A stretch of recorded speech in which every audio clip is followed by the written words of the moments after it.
ചിലരുടെ ജീവിതം ഇരുളടഞ്ഞ ലോകത്തിന് വഴികാട്ടിയാകുന്നതിനും ദുഃഖിക്കുന്ന മനസ്സുകൾക്ക് പ്രത്യാശയുടെ പ്രകാശം നൽകുന്നതിനും വേണ്ടിയായിരിക്കും. അത്തരമൊരു ദിവ്യ ജന്മമായിരുന്നു സ്നേഹപൂർവം മമ്മ എന്ന നാമധേയത്തിൽ അറിയപ്പെട്ടിരുന്ന ജഗദംബ സരസ്വതിയുടേത്.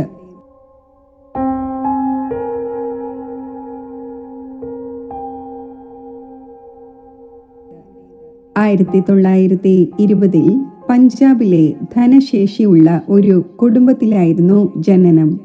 പേര് രാധ. ചെറുപ്രായത്തിൽ തന്നെ സമപ്രായക്കാരിൽ നിന്നും വളരെ വ്യത്യസ്തമായിരുന്നു രാധ. പഠനത്തിൽ അതിസമർത്ഥയായിരുന്നു. സംഗീത സാഹിത്യാദി കലകളിലും അതുപോലെ തന്നെ. കാലം കടന്നുപോകവേ ബ്രഹ്മകുമാരീസ് പ്രസ്ഥാനത്തിന്റെ സ്ഥാപകനായ ബ്രഹ്മബാബയുടെ ഈശ്വരീയ സത്സംഗത്തിൽ രാധ എത്തിച്ചേരുവാൻ ഇടയായി. ആ സത്സംഗവുമായുള്ള ബന്ധം ചെറുപ്രായത്തിൽ തന്നെ രാധയുടെ ജീവിതത്തെ മാറ്റിമറിച്ചു.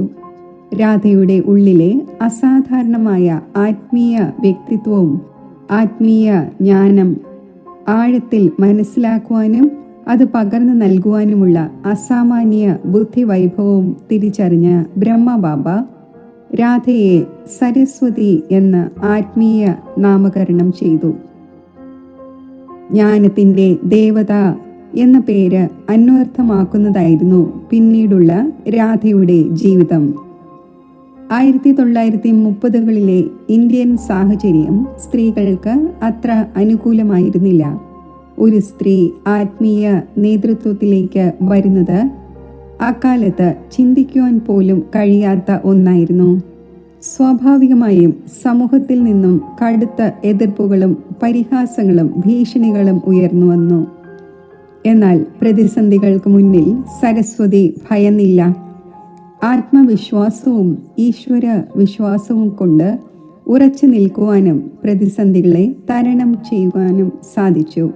തൻ്റെ ആത്മീയ പക്വതയിലൂടെ ബ്രഹ്മകുമാരീസ് പ്രസ്ഥാനത്തിന്റെ ആദ്യ അഡ്മിനിസ്ട്രേറ്റീവ് ഹെഡായി മമ്മ ചുമതലയേറ്റു. ചെറുപ്പമായിരുന്നിട്ടും പ്രസ്ഥാനത്തെ നയിക്കുവാനുള്ള മമ്മയുടെ ശേഷി സമാനതകളില്ലാത്തതായിരുന്നു. അങ്ങനെ മമ്മയ്ക്ക് ജഗദംബ എന്ന ആദരവോടെ വിശേഷണം നൽകപ്പെട്ടു. 1950 മുതൽ രാജസ്ഥാനിലെ മൗണ്ട് അബുവിൽ ബ്രഹ്മകുമാരീസ് ഈശ്വരീയ വിശ്വവിദ്യാലയത്തിന്റെ മുഖ്യ ആസ്ഥാനം സ്ഥാപിതമായ നാളുകൾ മുതൽ കഷ്ടപ്പാടുകൾ നിറഞ്ഞ അനേകം പേരുടെ ജീവിതത്തിൽ മമ്മ പ്രത്യാശയുടെ വെളിച്ചം പകർന്നു നൽകി. പ്രജാപിത ബ്രഹ്മാവിന്റെ മാധ്യമത്തിലൂടെ സർവശക്തനായ പരമാത്മാവ് നൽകിയ ആത്മജ്ഞാനം പകർന്നു നൽകി. ഈ ശരീരം നശ്വരമായ ഒരു വസ്ത്രം മാത്രമാണ്. ഉള്ളിലിരിക്കുന്ന ജീവാത്മാവാണ് സത്യം. ആ യഥാർത്ഥ സത്യം തിരിച്ചറിയുമ്പോൾ ഭയവും ദുഃഖവും നമ്മെ സ്പർശിക്കില്ല. മറിച്ച് സ്വയം ശാന്ത സ്വരൂപമായി നിലകൊള്ളുകയും ചെയ്യും. സത്യമായ ഈശ്വരന്റെ അഥവാ പരമാത്മാവിന്റെ സ്മരണ എന്നത് ഒരു ആചാരമല്ല, അതൊരു ആത്മീയ ബന്ധമാണ്. ഒരു കുട്ടി തൻ്റെ മാതാപിതാക്കളെ ഓർമ്മിക്കുവാൻ പ്രത്യേക സമയം കണ്ടെത്തേണ്ടതില്ല. അതുപോലെ ആ പരമാത്മാവിൻ്റെ ഓർമ്മ സ്വാഭാവികവും സ്നേഹനിർഭരവുമായിരിക്കണം. അപ്പോൾ മനോമാലിന്യങ്ങൾ അകന്ന് ആത്മശുദ്ധി കൈവരും. മനസ്സ്, വാക്ക്, കർമ്മം എന്നിവയിൽ പുലർത്തുന്ന സമ്പൂർണ്ണ സ്വച്ഛതയാണ് അഥവാ പവിത്രതയാണ് ആത്മീയതയുടെ അടിസ്ഥാനം. താമരപ്പൂവ് ചെളിയിൽ നിൽക്കുമ്പോഴും അതിനെ സ്പർശിക്കാതെ സുഗന്ധം പരത്തുന്നത് പോലെ ഈ ലോകത്തിൻ്റെ മാലിന്യങ്ങളിൽ വീഴാതെ ആത്മനൈർമല്യം കാത്തു സൂക്ഷിക്കണം.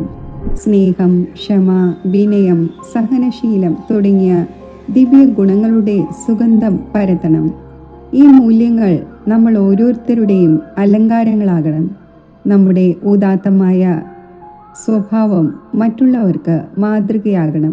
ഇങ്ങനെ പരമാത്മാവ് ബ്രഹ്മബാബയുടെ മാധ്യമത്തിലൂടെ നൽകിയ ആത്മീയ ജ്ഞാനം ജീവിതത്തിൽ പകർത്തി സ്വയം മാതൃകയാവുകയും അനേകരുടെ ജീവിതം ധന്യമാക്കുകയും ചെയ്ത മമ്മ 1965 ജൂൺ 24 തൻ്റെ ദൗത്യം മഹത്തായ രീതിയിൽ പൂർത്തിയാക്കി ഭൗതിക ദേഹം വെടിഞ്ഞു. മമ്മയുടെ ഭൗതിക സാന്നിധ്യം ഇന്ന് ഇല്ലെങ്കിൽ പോലും മമ്മ പകർന്നു നൽകിയ ജ്ഞാനവും സ്നേഹവും ഇന്നും ലക്ഷക്കണക്കിന് മനുഷ്യർക്ക് വഴികാട്ടിയാകുന്നു. ലോകത്തിൻ്റെ ആത്മീയ മാതാവായി മാറിയ മമ്മയുടെ പുണ്യ സ്മരണകൾക്ക് മുന്നിൽ പ്രണാമം. ഓം ശാന്തി.